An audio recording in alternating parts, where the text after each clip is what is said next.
சிங்கத்தை கொன்ற முயல். ஓர் அடர்ந்த காட்டில் சிங்கம் ஒன்று இருந்தது. அது அந்த காட்டில் இருந்த மற்ற விலங்குகளையெல்லாம் கண்டபடி வேட்டையாடி கொன்று தின்று கொண்டிருந்தது. இவ்வாறு நாளுக்கு நாள் அதன் வெறிச் செயல் அதிகமாகிக் கொண்டு வந்தது.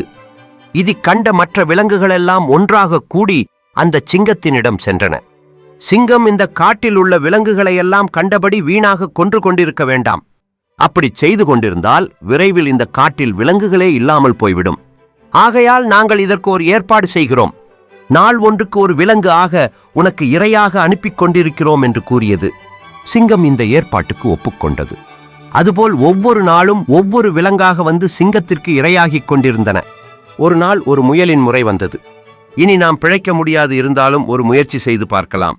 சிங்கத்தின் பசி வேளைக்கு செல்ல வேண்டிய முறைப்படி செல்லாமல் நெடுநேரம் கழித்துச் சென்றது முயல். வேளை தப்பி வந்த முயலை கண்ட சிங்கத்திற்கு கோபம் வந்துவிட்டது. ஏ அற்ப முயலே, பெரிய மதையானை கூட என் பசி வேளைக்கு தப்பி வந்ததில்லை.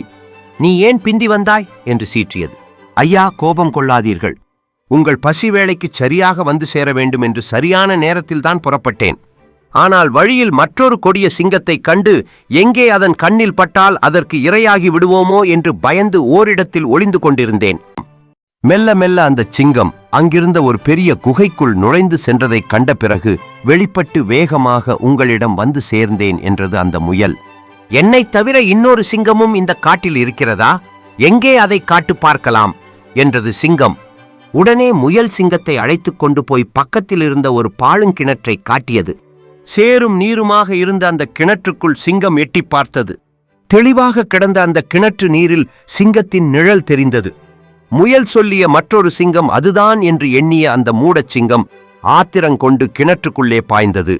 கிணற்றுக்குள் இருந்த சேற்றில் சிக்கி அது வெளியில் வர முடியாமல் உயிரிழந்தது. சூழ்ச்சியினால் யாரையும் வெல்லலாம் என்பதற்கு இந்த கதை நல்ல எடுத்துக்காட்டாகும்.